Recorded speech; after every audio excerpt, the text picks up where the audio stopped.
প্রিয় শিক্ষার্থী সকলকে আমার চ্যানেলে অভিনন্দন। এনআইডিএল সম্পর্কিত আবারও একটি নতুন ভিডিও। অনেকেই আমার কাছে আপডেট চাইছিলেন যে দাদা 23 তারিখে যে টিপি বা ট্রান্সফার পিটিশন ও কৌশিক দাসের কেসের শুনানি ছিল, সেই কেসের শুনানি কি হলো, কি আপডেট উঠে এলো, সেটা নিয়ে একটা ভিডিও দিলে খুব ভালো হয়।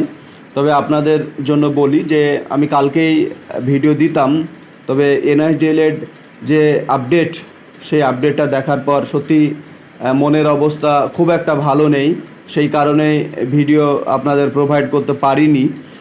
তাই ভাবলাম যে আজকে আপনাদের আপডেটটা দেওয়া দরকার, তাহলে আপনারা জানতে পারবেন যে এনআইডিএল নিয়ে কি চলছে, কি হতে চলেছে, এই বিষয়টা কিন্তু আপনারা জানতে পারবেন। তো টিপি বা ট্রান্সফার পিটিশনের যে কেস, সেটা লিস্টেড হয়েছিল 54 নম্বরে এবং বেশি নয়, 3 থেকে 4 মিনিটের শুনানি হয়। 11:30 থেকে 12টার মধ্যে শুনানিটা হয়েছিল। এই যে স্বল্পক্ষণের শুনানি, আমাদের টিপির বা ট্রান্সফার পিটিশনের যে চিফ জাস্টিস তিনি উপস্থিত ছিলেন না, তাই অন্য বেঞ্চে শুনানি হয় এবং সেই শুনানির মধ্যে দিয়ে যে বিষয়গুলো, সেগুলো আপনাদের তুলে ধরা হবে। আমার চ্যানেলে একদমই নতুন হলে অবশ্যই চ্যানেলটিকে সাবস্ক্রাইব করে রাখবেন। এনআইডিএল সম্পর্কিত এবং প্রাইমারি সংক্রান্ত সমস্ত ধরনের তথ্য পেতে আপনারা এই চ্যানেলটা অবশ্যই সাবস্ক্রাইব করে রাখুন। তো বিষয় হচ্ছে, আমরা জানি যে দুটো কেস ছিল, একটা হচ্ছে টিপি বা ট্রান্সফার পিটিশনের শুনানি, আর একটা হচ্ছে কৌশিক দাসের কেসের শুনানি।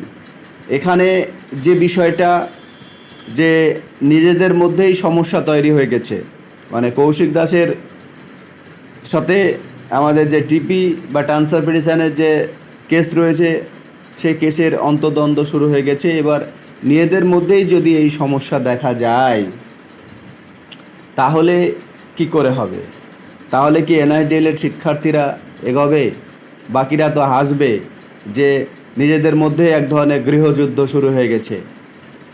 তাহলে এনআইডিএল এটা একটা সত্যিই খুব খারাপ খবর যে টিপি বা ট্রান্সফার পিটিশনের যিনি অ্যাডভোকেট ছিলেন, তিনি কিন্তু চাননি যে কৌশিক দাসের কেস টিপির সাথে ট্যাগ হোক। কিন্তু কৌশিক দাসের যিনি অ্যাডভোকেট ছিলেন, তিনি টিপি বা ট্রান্সফার পিটিশনের অ্যাডভোকেটের সাথে আলোচনা না করেই কিন্তু ট্যাগ করে দিয়েছেন টিপির সাথে কৌশিক দাসের কেস। সেক্ষেত্রে টিপি বা ট্রান্সফার পিটিশনের যিনি অ্যাডভোকেট রয়েছেন, তিনি চাইছিলেন না যে কৌশিক দাসের কেস টিপির সাথে ট্যাগ হোক, ডিট্যাগ করার কথা ভাবছিলেন। অন্যদিকে কৌশিক দাসের যে অ্যাডভোকেট, তিনি চাইছিলেন যে কৌশিক দাসের কেস টিপি সাথে ট্যাগ হোক। এই নিয়ে টিপি বা ট্রান্সফার পিটিশনের অ্যাডভোকেট এবং কৌশিক দাসের কেসের অ্যাডভোকেট উভয়ের মধ্যে একটা অন্তর্দ্বন্দ্ব বা দেখাচ্ছে কিছু বিষয় নিয়ে সমস্যা তৈরি হয়, যাতে করে এনআইডিএলের শিক্ষার্থীদের জন্য একটু খারাপ নিউজ বলা যেতে পারে।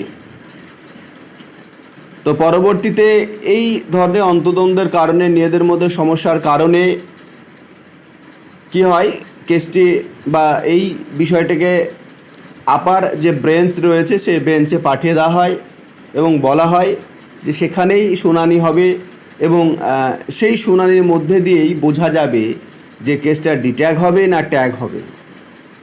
এই আপাতত আপডেট 23 সেপ্টেম্বর শুনানির, তাছাড়া বিশেষ কোনো আপডেট কিন্তু আসেনি।